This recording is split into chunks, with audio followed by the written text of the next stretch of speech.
कृतिं स्मरेत् तेन विघ्नाः प्रणश्यन्ति सिद्ध्यन्ति च मनोरथाः। नारायणं सुरगुरुं जगदेकनाथं भक्तप्रियं सकललोकनमस्कृतं च त्रैगुण्यवर्जितमजं विभुमाद्यमीशं वन्दे भवघ्नममरासुरसिद्धवन्द्यं। नारायणाय परिपूर्णगुणार्णवाय विश्वोदयस्थितिलयो नियतिप्रदाय ज्ञानप्रदाय विबुधासुरसौख्यदुःख सत्कारणाय वितताय नमो नमस्ते। नारायणं नमस्कृत्य नरं चैव नरोत्तमं देवीं सरस्वतीं व्यासं ततो जयमुदीरयेत्। जयति पराशरसूनुः सत्यवती हृदयनन्दनो व्यासः यस्यास्य कमलगलितं वाङ्मयममृतं जगत्पिबति।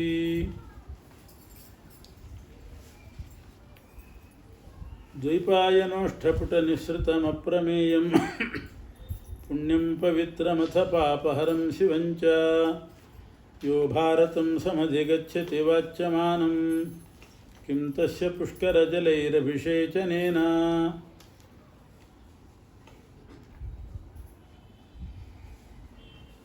ವೈಶಂಪಾಯನರು ಜನಮೇಜಯರಾಜನಿಗೆ ಪಿತೃದೇವತೆಗಳು ಯಾರು, ಅವರಲ್ಲಿ ಎಷ್ಟು ಗಣ, ಅದನ್ನೆಲ್ಲ ವಿವರಿಸಿ ಹೇಳ್ತಾ ಇದ್ದಾರೆ.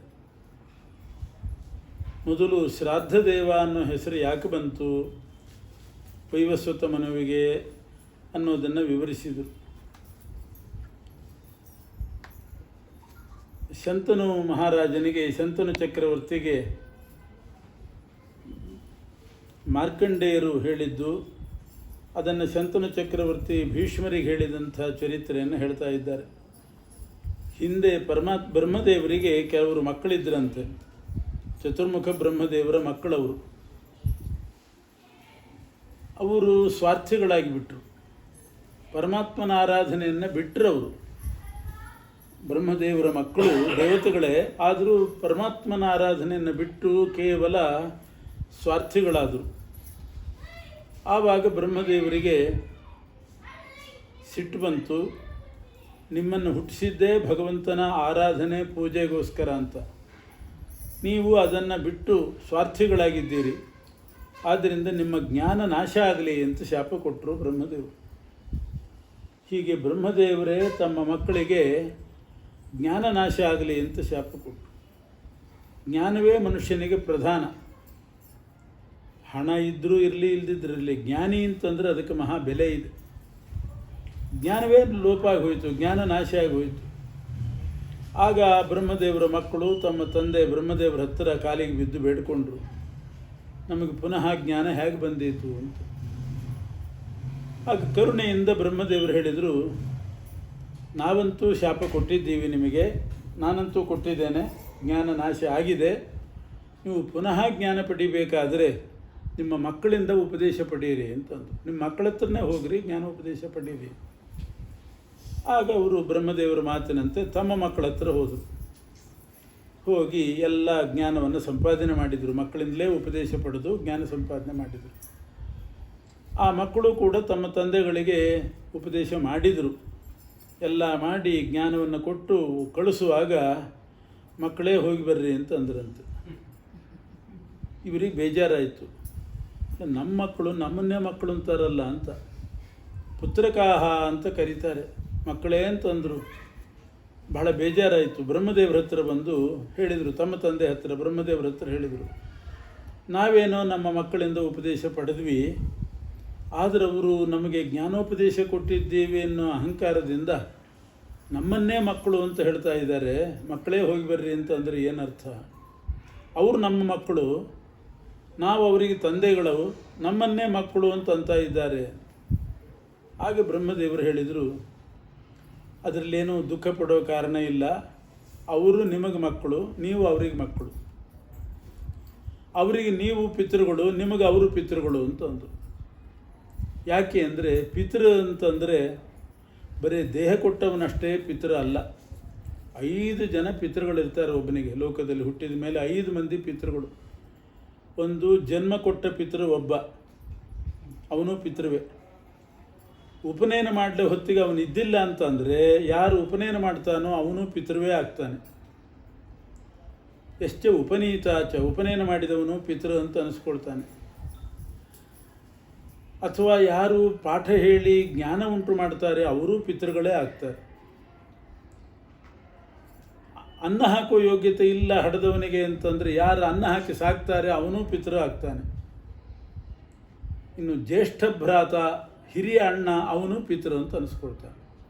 ಪಂಚೈತೆ ಪಿತರ ಸ್ಮೃತಾಹ ಅಂತ 5 ಪಿತೃಗಳಿರ್ತಾರೆ ಪ್ರತಿಯೊಬ್ಬರಿಗೂ ಕೂಡ. ಆದರೆ ಅವರಿಗೆಲ್ಲ ಶ್ರಾದ್ದ ಮಾಡೋ ಕ್ರಮ ಇಲ್ಲ, ಪಕ್ಷ ಗಿಕ್ಷ ಮಾಡಬಾರ್ದು, ಪಿತೃಗಳು ಅಂತ ಅನಿಸ್ಕೋತಾರೆ ಅಷ್ಟೇ. ಮಾಡಬೇಕಂತೂ ಜನ್ಮ ಕೊಟ್ಟವರಿಗೆ ಮಾತ್ರ ಅಷ್ಟೆ. ಹೀಗೆ ಪಂಚೈತೆ ಪಿತರ ಸ್ಮೃತಾಹ, ನೀವು ಜನ್ಮ ಕೊಟ್ಟದ್ರಿಂದ ನೀವು ಪಿತೃಗಳು, ನಿಮಗೆ ಅವರು ಜ್ಞಾನ ಕೊಟ್ಟದ್ರಿಂದ ಅವರು ನಿಮ್ಮ ಪಿತೃಗಳು, ನೀವು ಪುತ್ರರಾದ್ರಿ, ಅದರಿಂದ ನಿಮ್ಮನ್ನು ಪುತ್ರ ಅಂತ ಹೇಳಿದರೆ ತಪ್ಪೇನಿಲ್ಲ. ಆದರೆ ಸಾಧಾರಣ ಹಾಗೆ ಹೇಳೋ ಕ್ರಮ ಇಲ್ಲ, ಶಿಷ್ಯರು ಅಂತಾರಷ್ಟೇ. ಒಬ್ಬ ಇನ್ನೊಬ್ಬನಿಗೆ ಜ್ಞಾನ ಕೊಟ್ಟರೆ ಶಿಷ್ಯ ಅಂತಾನೆ, ಪುತ್ರ ಅಂತ ಅನ್ನೋದಿಲ್ಲ. ಆದರೆ ಪುತ್ರ ಹೌದು ಅವನು ಮಾತ್ರ. ಶಾಸ್ತ್ರ ಪ್ರಕಾರ ಅವನು ಪಿತೃ, ಜ್ಞಾನ ಕೊಟ್ಟವನು ಪಿತೃವೇ. ಆದರೆ ಅವರು ನಿಮ್ಮನ್ನು ಪುತ್ರ ಅಂತ ಕರೆದದ್ರಿಂದ ಇನ್ಮೇಲೆ ಅವರು ಪಿತೃದೇವತೆಗಳಾಗಲಿ ಅಂತ ಬ್ರಹ್ಮದೇವರು ಹೇಳಿದರು. ಅವತ್ತಿನಿಂದ ಅವರು ಪಿತೃದೇವತೆಗಳು ಅಂತ ಪ್ರಸಿದ್ಧರಾದರು. ಯಾರು? ಚತುರ್ಮುಖ ಬ್ರಹ್ಮದೇವರ ಮಕ್ಕಳು ತಮ್ಮ ತಂದೆಗಳಿಗೆ ಉಪದೇಶ ಮಾಡಿ, ಜ್ಞಾನೋಪದೇಶ ಮಾಡಿ ಪುತ್ರ ಅಂತ ಕರೆದದ್ರಿಂದ ಅವರು ಪಿತೃದೇವತೆಗಳು ಅಂತ ಪ್ರಸಿದ್ಧರಾದರು. ಹೀಗೆ ಚತುರ್ಮುಖ ಬ್ರಹ್ಮದೇವರ ಮೊಮ್ಮಕ್ಕಳು ಅವರೆಲ್ಲ ಪಿತೃದೇವತೆಗಳು ಅಂತ. ದೇವತೆಗಳೇ ಅವರು, ಪಿತೃದೇವತೆಗಳು ಅಂದರೆ ಅವರು. ಪಿತೃಗಳು ಬೇರೆ, ಅಗಲಿ ಹೋದವರು ಪಿತೃಗಳಷ್ಟೇ. ಅವರೇನು ದೇವತೆಗಳಾಗಿರೋದು, ಅವರು ಪಿತೃದೇವತೆಗಳು. ಈ ರೀತಿ ಪಿತೃದೇವತೆಗಳು ಅಂತ ಅವರಿಗೆ ಬ್ರಹ್ಮದೇವರು ನಾಮಕರಣ ಮಾಡಿ ಅವರಿಗೊಂದು ಜವಾಬ್ದಾರಿ ಕೊಟ್ಟರು ಜಗತ್ತಿನಲ್ಲಿ. ಭೂಮಿಯಲ್ಲಿ ಯಾರು ತಮ್ಮನ್ನು ಅಗಲಿ ಹೋದವರಿಗೆ ಶ್ರಾದ್ದ ಮಾಡ್ತಾರೆ, ಆ ಶ್ರಾದ್ದ ಮಾಡಿದ ಪ್ರಕ್ರಿಯೆ ನೋಡಿಕೊಂಡು ಅವರವರ ಪಿತೃಗಳು ಎಲ್ಲಿ ಹುಟ್ಟಿರ್ತಾರೆ ಅವರಿಗೆ ಆಹಾರ ಮುಟ್ಟಿಸುವ ಕೆಲಸ ನಿಮ್ಮದು ಅಂತ ಆ ಜವಾಬ್ದಾರಿ ಕೊಟ್ಟರು ಆ ಪಿತೃದೇವತೆಗಳು. ಆದ್ದರಿಂದ ಬ್ರಹ್ಮದೇವರ ಆಜ್ಞೆಯಂತೆ ಆ ಪಿತೃದೇವತೆಗಳು ಇದೇ ಕೆಲಸ. ಇಲ್ಲಿ ಯಾರು ಶ್ರಾದ್ದ ಮಾಡ್ತಾರೆ, ಯಾರಿಗೆ ಮಾಡಿರ್ತಾರೆ, ಅವರ ಹೆಸರು ಗೋತ್ರ ಎಲ್ಲ ತಿಳ್ಕೊಂಡು ಇವರಿಲ್ಲಿ ಏನೇ ಇಟ್ಟಿದ್ರು, ಅವರು ಏನೇ ಆಗಿ ಹುಟ್ಟಿದ್ರು ಅವರಿಗೆ ಯೋಗ್ಯವಾದ ಆಹಾರವನ್ನು ಪರಿವರ್ತನೆ ಮಾಡಿ ಕೊಡಬೇಕು. ಅವರು ಇಲ್ಲಿ ಬಾಳೆಹಣ್ಣು ನೈವೇದ್ಯ ಮಾಡಿರ್ತಾರೆ ಪಿಂಡದ ಬುಡದಲ್ಲಿ, ಅವರಿಗೆ ಅಲ್ಲಿ ತೊಗೊಂಡೋಗಿ ಬಾಳೆಹಣ್ಣು ಕೊಡೋದಲ್ಲ. ಅವರೇನಾದರೂ ದೇವತೆಗಳೇ ಆಗಿ ಹುಟ್ಟಿದರೆ, ದೇವಲೋಕದಲ್ಲಿ ಹುಟ್ಟಿದರೆ ಅವರಿಗೆ ದೇವತೆಗಳು ತಿನ್ನುವ ಆಹಾರವನ್ನು ಮಾಡಿಕೊಡ್ತಾರೆ ಪಿತೃದೇವತೆಗಳು. ಇವರಿಲ್ಲಿಟ್ಟಿದ್ರು ಬಾಳೆಹಣ್ಣು, ಅದನ್ನು ಪರಿವರ್ತನೆ ಮಾಡಿ, ನೋಟುಗಳು ಪರಿವರ್ತನೆ ಮಾಡ್ತಾರಲ್ಲ, ಫಾರಿನ್ಗೆ ಹೋಗ್ಬೇಕಾದ್ರೆ ಇದು ಆ ಫಾರಿನ್ ಎಕ್ಸ್ಚೇಂಜ್ ಅಂತ ಅದನ್ನೇ ತೊಗೊಂಡು ಹೋಗ್ತಾರೆ. ಹಾಗೆ ಅದನ್ನು ಪರಿವರ್ತನೆ ಮಾಡಿ ಕೊಡ್ತಾರೆ. ಅವರು ಪಕ್ಷಿಗಳಾಗಿ ಏನಾದರೂ ಹುಟ್ಟಿದರೆ, ಅದು ಮಾಂಸ ತಿನ್ನುವಂಥದ್ದಾಗಿದ್ದರೆ ಅದನ್ನು ಮಾಂಸವಾಗಿ ಪರಿವರ್ತನೆ ಮಾಡಿ ಕೊಡ್ತಾರೆ. ಯಾವ್ಯಾವ ರೀತಿ ಅವರು ಏನು ಪಶುಗಳಾಗಿದ್ದರೆ ಅವರಿಗೆ ಮೇವಾಗಿ ಮಾಡಿ ಕೊಡ್ತಾರೆ ಅಷ್ಟೇ, ಹುಲ್ಲುವಾಗಿ ಪರಿವರ್ತನೆ ಮಾಡಿ ಕೊಡ್ತಾರೆ. ಇಂಥ ಶಕ್ತಿಯನ್ನು ಬ್ರಹ್ಮದೇವರು ತಮ್ಮ ಮೊಮ್ಮಕ್ಕಳಿಗೆ ಕೊಟ್ಟರು. ನೀವು ಪಿತೃದೇವತೆಗಳು ಅಂತ ಪ್ರಸಿದ್ಧರಾಗಿರಿ, ನಿಮಗೆ ಈ ಶಕ್ತಿ ಕೊಡ್ತೇವೆ, ನೀವು ಭೂಲೋಕದಲ್ಲಿ ಮನುಷ್ಯರು ಮಾಡುವ ಶ್ರಾದ್ದ ನೋಡಿಕೊಂಡು ಅವರವರ ಪಿತೃಗಳಿಗೆ ನೀವು ಆಹಾರ ಮುಟ್ಟಿಸ್ಬೇಕು. ಮತ್ತು ಆ ಮನುಷ್ಯರು ಏನು ಮಾಡಬೇಕು ಅಂತಂದರೆ, ನಿಮಗೆ ಮೊದಲು ಪೂಜೆ ಮಾಡಬೇಕು. ಪಿತೃದೇವತಾ ಪೂಜೆ ಅಂತ ಮೊದಲು ಮಾಡಬೇಕು, ನಿಮಗೆ ಪೂಜೆ ಮಾಡಬೇಕು. ಆಮೇಲೆ ನಿಮ್ಮ ಎದುರುಗಡೆನೇ ಪಿಂಡ ಇಟ್ಟು ಅವರವರ ಪಿತೃಗಳಿಗೆ ಏನು ಮಾಡ್ತಾರೆ ಅದನ್ನು ಅವರಿಗೆ ಮುಟ್ಟಿಸ್ಬೇಕಾದ್ದು ನಿಮ್ಮ ಜವಾಬ್ದಾರಿ. ಇಷ್ಟು ಬ್ರಹ್ಮದೇವರು ಅವರಿಗೆ ಕೆಲಸ ಕೊಟ್ಟರು. ಆದ್ದರಿಂದಲೇ ಶ್ರಾದ್ದ ಮಾಡೋದು ಅಂತಂದರೆ ಮೊದಲು ವಿಶ್ವೇ ದೇವತೆಗಳ ಆರಾಧನೆ ಅಂತ ಮಾಡಿ, ಆಮೇಲೆ ಪಿತೃದೇವತೆಗಳ ಆರಾಧನೆ ಅಂತ ಪ್ರತ್ಯೇಕ ಬ್ರಾಹ್ಮಣರನ್ನು ಕೂಡಿಸಿ ಮಾಡಿ, ಅವರಿಗೆ ಎಲೆ ಹಾಕಿ ಎಲ್ಲ ಬಡಿಸಿ ಅವರ ಊಟ ಆದಮೇಲೆ ಆಮೇಲೆ ಅಗಲಿ ಹೋಗಿರ್ತಾರಲ್ಲ ಲೌಕಿಕರು, ಪಿತಾಮಹ ಪ್ರಪಿತಾಮಹ ಅಂತ ಅವರಿಗೆ 3 ಪಿಂಡ ಇಟ್ಟು ಅದರಲ್ಲಿ ಅವ್ರನ್ನ ಆವಾಹನೆ ಮಾಡಿ ಆ ಪಿಂಡಕ್ಕೆ ಎಲ್ಲ ಸಮರ್ಪಣೆ ಮಾಡೋದು, ನೈವೇದ್ಯ ಎಲ್ಲ ಮಾಡೋದು. ಅಲ್ಲಿ ತನಕ ಅವ್ರು ಕೂತಿರ್ಬೇಕು, ಪಿತೃದೇವತೆಗಳ ಸ್ಥಾನದಲ್ಲಿ ಕೂತು ಬ್ರಾಹ್ಮಣ ಕೂತಿರಬೇಕು. ನಂದು ಊಟ ಆಯಿತು ಅಂತ ಎದ್ದು ಹೋಗಿಬಿಡೋದಲ್ಲ. 3 ಪಿಂಡ ಇಟ್ಟು ಇವ್ರ ಹೆಸರು ಗೋತ್ರ ಹೇಳ್ತಿರ್ತಾರೆ, ಅದೆಲ್ಲ ಕೇಳ್ಕೊಂಡು ಕೂತಿರಬೇಕು. ನೆನಪಿಟ್ಟುಕೊಂಡು ಸರಿಯಾಗಿ ಆ ಗೋತ್ರದವ್ರು ಎಲ್ಲಿ ಹುಟ್ಟಿದ್ದಾರೆ ಅವ್ರಿಗೆ ಮುಟ್ಟಿಸ್ಬೇಕು. ಇಷ್ಟು ಚುರುಕಿರ್ತಾರೆ ಅವರು, ಬ್ರಹ್ಮದೇವರ ವರ ಅದು. ಅದೇ ರೀತಿ ಆಹಾರ ಮುಟ್ಟಿಸ್ತಕ್ಕಂಥವ್ರು. ಅವರಲ್ಲಿ 7 ಗಣ ಇದೆ. 7 ಗಣ. ಅದರಲ್ಲಿ 3 ಗಣದವರು ದೇವಲೋಕಕ್ಕೆ ಸಂಬಂಧಪಟ್ಟವರು, ಮನುಷ್ಯರಿಗೆ ಸಂಬಂಧಪಟ್ಟಿಲ್ಲ. ದೇವಲೋಕದಲ್ಲಿರ್ತಾರೆ, ತಮ್ಮ ಕೆಳಗಿನ ದೇವತೆಗಳಿಂದ ಪೂಜಾ ಸ್ವೀಕಾರ ಮಾಡಿಕೊಂಡು ಇರ್ತಾರೆ, ಅವರು ದೇವಲೋಕದಲ್ಲಿರುವರು. ಇನ್ನು 4 ಗಣದವರು ಭೂಲೋಕದಲ್ಲಿ 4 ವರ್ಣದವರು ಮಾಡುವ ಶ್ರಾದ್ದವನ್ನು ಅದನ್ನು ನೋಡಿಕೊಡುವವರು 4 ಗಣದವರು. ಬ್ರಾಹ್ಮಣರು ಶ್ರಾದ್ದ ಮಾಡಬೇಕು, ಕ್ಷತ್ರಿಯರೂ ಮಾಡಬೇಕು, ವೈಶ್ಯರಿಗೂ ಶ್ರಾದ್ದ ಇದೆ, ಶೂದ್ರರೂ ಮಾಡಲಿಕ್ಕಿದೆ. ಅವರವರಿಗೆ ಆ 4 ವರ್ಣದವರು ಮಾಡುವಾಗ 4 ಗುಂಪಿನವರು, ಆ ಗಣದವರು ಬರ್ತಾರೆ, ಪಿತೃಗಳು. ಅವರು ಮೊದಲು ಸ್ವೀಕಾರ ಮಾಡಿ ಆಮೇಲೆ ಆಯಾ ಗಣದವರಿಗೆ ಆಯಾ ಪಿತೃಗಳು ಆಹಾರವನ್ನು ಮುಟ್ಟಿಸ್ತಕ್ಕಂಥವ್ರು. ಹೀಗೆ 7 ಗಣ. ಅದರಲ್ಲಿ 3 ಗಣದವರನ್ನು, ಅದರಲ್ಲಿ 2 ವಿಭಾಗ, ಮೂರ್ತ ಅಮೂರ್ತ ಅಂತ 2 ವಿಭಾಗ ಇದೆ. ಮೂರ್ತಗಣ, ಅಮೂರ್ತಗಣ ಅಂತ. ಅಮೂರ್ತಗಣದ ಪಿತೃಗಳು ಅಂತಂದರೆ ಅವರು 3 ಮಂದಿ, 3 ಗುಂಪು. ಅವರಿಗೆ ಸ್ಪಷ್ಟ ದೇಹ ಇರೋದಿಲ್ಲ, ಸ್ಥೂಲವಾದ ದೇಹ ಇರೋದಿಲ್ಲ, ಸೂಕ್ಷ್ಮ ಶರೀರ ಇರ್ತದೆ, ಯಾರಿಗೂ ಕಾಣಿಸೋದಿಲ್ಲ ಅವರು. ಅದಕ್ಕೆ ಅಮೂರ್ತ ಅಂತ ಹೆಸರು.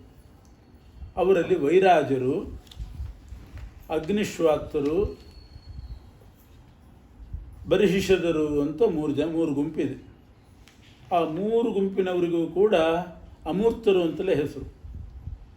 ಅವರದ್ದೆಲ್ಲ ವಂಶಾವಳಿಯನ್ನು ಹೇಳ್ತಿದ್ದಾರೆ. ಈ ಹರಿವಂಶದಲ್ಲಿ ಪಿತೃಗಳ ವಂಶನೂ ಬರ್ತದೆ, ಪಿತೃದೇವತೆಗಳ ವಂಶ. ವೈರಾಜ ಪಿತೃಗಳು ಅಂತೇನಿದ್ದಾರೆ, ಅವರಿಗೊಬ್ಬ ಮಾನಸ ಪುತ್ರಿ ಇದ್ದಾಳೆ. ಅವರೆಲ್ಲ ದೇವಲೋಕದಲ್ಲಿರುವವರು. ವೈರಾಜ, ಅಗ್ನಿಶ್ವಾತ್ತ ಮತ್ತು ಬರ್ಹಿಷದ ಅಂತ ಅಮೂರ್ತಗಣದವರು ದೇವಲೋಕದಲ್ಲಿರ್ತಾರೆ. ಅವರ ಚರಿತ್ರೆ, ಅವರ ವಂಶಾವಳಿ ಅಂತಂದರೆ, ವೈರಾಜ ಪಿತೃಗಳಿಗೆ ಒಬ್ಬ ಹೆಣ್ಣುಮಗಳು, ಮಾನಸ ಪುತ್ರಿ, ಮನಸ್ಸಿನಿಂದ ಹುಟ್ಟಿದವಳು. ಅವಳೇ ಮೇನಾದೇವಿ ಅಂತ ಅವಳ ಹೆಸರು. ಮೇನಾನಾಮ ಮಹಾಗಿರೇಹೇ, ವೈರಾಜರ ಮಗಳು ಮೇನಾ. ಅವಳನ್ನು ಹಿಮವಂತ ಮದುವೆ ಮಾಡಿಕೊಂಡ, ಪರ್ವತರಾಜ. ಪತ್ನಿ ಹಿಮವತ ಶ್ರೇಷ್ಠ. ಆ ಪಿತೃದೇವತೆಗಳ ವೈರಾಜರ ಮಗಳು ಮೇನಾ ಅನ್ನೋಳನ್ನು ಮದುವೆ ಮಾಡಿಕೊಂಡವನು ಪರ್ವತರಾಜ, ಹಿಮಾಲಯ. ಅವನಿಗೆ ಮೇನಾದೇವಿಯಲ್ಲಿ ಮೈನಾಕ ಅಂತ ಮಗ ಹುಟ್ಟಿದ, ಅವನು ಪರ್ವತವೇ ಆದ. ಮೈನಾಕ ಅಂತ ಅವನು, ಮೈನಾಕ ಪರ್ವತ ಅಂತ ಒಂದಿದೆ. ಆ ಮೈನಾಕ ಪರ್ವತಕ್ಕೆ, ಆ ಮೈನಾಕನಿಗೆ ಇನ್ನೊಬ್ಬ ಮಗ ಹುಟ್ಟಿದ, ಒಬ್ಬ ಮಗ ಕ್ರೌಂಚ ಅಂತ ಅವನ ಹೆಸರು, ಅವನು ಪರ್ವತವೇ ಆದ. ಕ್ರೌಂಚಗಿರಿ ಅಂತ ಕರೀತಾರೆ. 3 ಮಕ್ಕಳು ಹುಟ್ಟಿದರು ಮೇನಾದೇವಿಗೆ, ಆ ಪಿತೃಕನ್ಯೆಗೆ. 3 ಹೆಣ್ಣು ಮಕ್ಕಳು, 2 ಗಂಡು 3 ಹೆಣ್ಣು. 1 ಗಂಡು ಮೈನಾಕ, 3 ಹೆಣ್ಣು.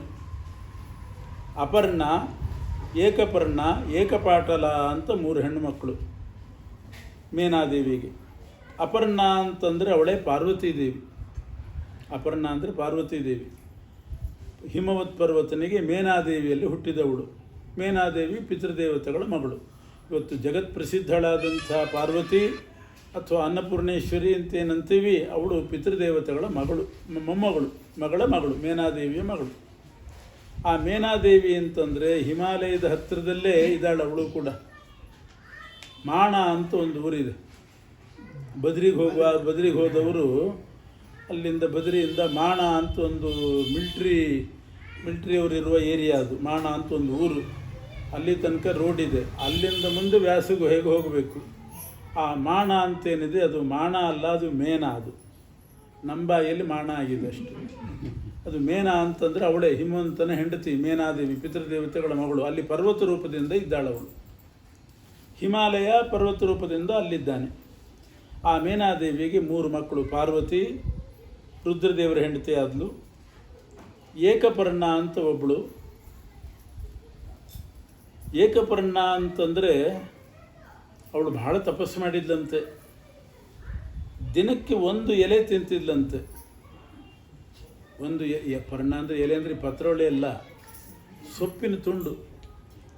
ಸೊಪ್ಪಿರ್ತದಲ್ಲ, 1 ಸೊಪ್ಪಿನ ತುಂಡು ಮಾತ್ರ ತಿಂದು ತಪಸ್ಸು ಮಾಡ್ತಿದ್ಲಂತೆ. ಅವಳಿಗೆ ಏಕಪರ್ಣ ಅಂತ ಹೆಸರು. ಅಸಿತ ದೇವಲರು ಅಂತ ಒಬ್ಬ ಋಷಿಗಳು ಮದುವೆ ಮಾಡಿಕೊಳ್ತಾರೆ ಅವಳನ್ನು. ಅಸಿತ ದೇವಲರ ಹೆಂಡತಿ ಆದಳು. ಅಪರ್ಣ ಅಂದರೆ ಪಾರ್ವತಿ. ಅವಳಂತೂ 1 ಎಲೆ ತುಂಡನ್ನು ತಿಂತಿದ್ದಿಲ್ಲ, ಅದಕ್ಕೆ ಅಪರ್ಣ ಅಂತ ಹೆಸರು. ಇವಳು ಏಕಪರ್ಣ, ಅವಳು ಅಪರ್ಣ. ಅಂದರೆ ಒಂದು ಪರ್ಣ ಅಂದರೆ ಎಲೆ ತುಂಡನ್ನು ತಿಂತಿದ್ದಿಲ್ಲ, ಅಷ್ಟು ಕಠಿಣ ತಪಸ್ಸು ಮಾಡಿದ್ಲು ರುದ್ರದೇವರನ್ನ ಮದುವೆ ಮಾಡಿಕೊಳ್ಳಿಕ್ಕೆ. ಆವಾಗಲೇ ಮೇನಾದೇವಿ ಬಂದು ಹೂ ಮಾ ಅಂದ್ಲಂತೆ, ಹೂ ಅಂತ ಅಡ್ರೆಸ್ ಮಾಡಿದ್ದು. ಮಗಳೇ ಮಾ ಸಾಕು, ಇಷ್ಟು ಕಠಿಣ ತಪಸ್ಸು ಮಾಡಬೇಡ ಅಂತಂದ್ಲು. ಹೂ ಮಾ ಅಂದ್ಲು. ಅದು ಕೊನೆಗೆ ಒಟ್ಟು ಸೇರಿ ಉಮಾ ಆಯ್ತದು. ಆ ಅಪರ್ಣಾಗೆ ಉಮಾ ಅಂತ ಹೆಸರು ಬಂತು. ತಾಯಿ ಉಮಾ ಅಂತ ಹೇಳಿದ್ರಿಂದ ಉಮಾದೇವಿ ಅಂತ ಅದ್ಲವಳು. ರುದ್ರದೇವರ ಹೆಂಡತಿ ಅದು. ಏಕಪರ್ಣ ಅಸಿತ ದೇವರ ಹೆಂಡತಿ. ಇನ್ನು ಏಕಪಾಟಲ ಅಂತ ಒಬ್ಬಳಿದ್ಲು, ಜೈಗೀಶವ್ಯ ಅನ್ನೋ ಋಷಿಗಳ ಹೆಂಡತಿ ಆದಳು. ಜೈಗೀಶವ್ಯರು ರುದ್ರದೇವರ ಅವತಾರ. ಅವರ ಪತ್ನಿಯಾದವಳು ಏಕಪಾಟಲ. ಪಾಟಲ ಅಂದರೆ ಒಂದು ಹೂ, ಅದು ಆ ಹೂ ತಿಂತಿದ್ದಂತೆ. ದಿನಕ್ಕೆ ಒಂದೇ ಒಂದು ಪಾಟಲ ಅನ್ನೋ ಹೂ ತಿಂದು ತಪಸ್ಸು ಮಾಡಿದವಳು. ಹೀಗೆ 3 ಜನ ಹೆಣ್ಣುಮಕ್ಕಳು. ಇವರೆಲ್ಲ ವೈರಾಜ ಪಿತೃಗಳ ವಂಶದಲ್ಲಿ ಬಂದಂಥವ್ರು, ಹೆಣ್ಣು ಮಕ್ಕಳ ವಂಶದಲ್ಲಿ ಬಂದವರು. ಅಗ್ನಿಶ್ವಾತ್ತ ಅಂತ ಇನ್ನೊಂದು ಅಮೂರ್ತಗಣ, ಅವರು ದೇವಲೋಕದಲ್ಲಿ ಇರ್ತಾರೆ. ಅಗ್ನಿಶ್ವಾತ್ತರಿಗೆ ಅಚ್ಚೋದ ಅಂತ ಒಬ್ಬ ಹೆಣ್ಣು ಮಗಳು, ಅವಳು ಮಾನಸಪುತ್ರಿನೇ, ಅಚ್ಚೋದ ಅಂತ. ಅವಳು ಆಮೇಲೆ ನದಿಯಾಗಿ ಹರಿತಾಳೆ. ಅಚ್ಚೋದ ನದಿ ಅಂತ ಒಂದು ನದಿ, ಸರೋವರನೂ ಇದೆ. ಅಚ್ಚೋದ ಅಂತ ಸರೋವರ ಆಯಿತು, ಆಮೇಲೆ ನದಿನೂ ಆಯಿತು. ಆ ಅಚ್ಚೋದ ಅನ್ನುವವಳೇ ಅಗ್ನಿಶ್ವಾತ್ತ ಪಿತೃಗಳ ಮಗಳು. ಅವಳೇ ಮುಂದಿನ ಜನ್ಮದಲ್ಲಿ ಅಗ್ನಿಶ್ವಾತ್ತರ ಮಗಳು ಅಚ್ಚೋದೆ, ಅವಳೇ ಮುಂದಿನ ಜನ್ಮದಲ್ಲಿ ಸತ್ಯವತಿಯಾಗಿ ಹುಟ್ಟುವಳು, ವೇದವ್ಯಾಸ ದೇವರ ತಾಯಿ. ಅವಳು ಕೂಡ ಪಿತೃದೇವತೆಗಳ ಮಗಳೇ, ವೇದವ್ಯಾಸ ದೇವರ ತಾಯಿ. ಯಾ ಪೂರ್ವ ಸರ್ಗೆ ಪಿತೃಪುತ್ರಿಕಾ ಸತಿ ಅಂತ ಹಿಂದಿನ ಜನ್ಮದಲ್ಲಿ ಪಿತೃದೇವತೆಗಳ ಮಗಳಾಗಿದ್ಲು ಸತ್ಯವತಿ ಅಂತ ವ್ಯಾಸರ ಕಥೆ ಹೇಳುವಾಗ ಹೇಳ್ತಾರೆ. ಆ ಸತ್ಯವತಿಯ ಮಕ್ಕಳೇ ವೇದವ್ಯಾಸ ದೇವರು. ಅಚ್ಚೋದ ಅಂತ ಅವಳ ಹೆಸರು.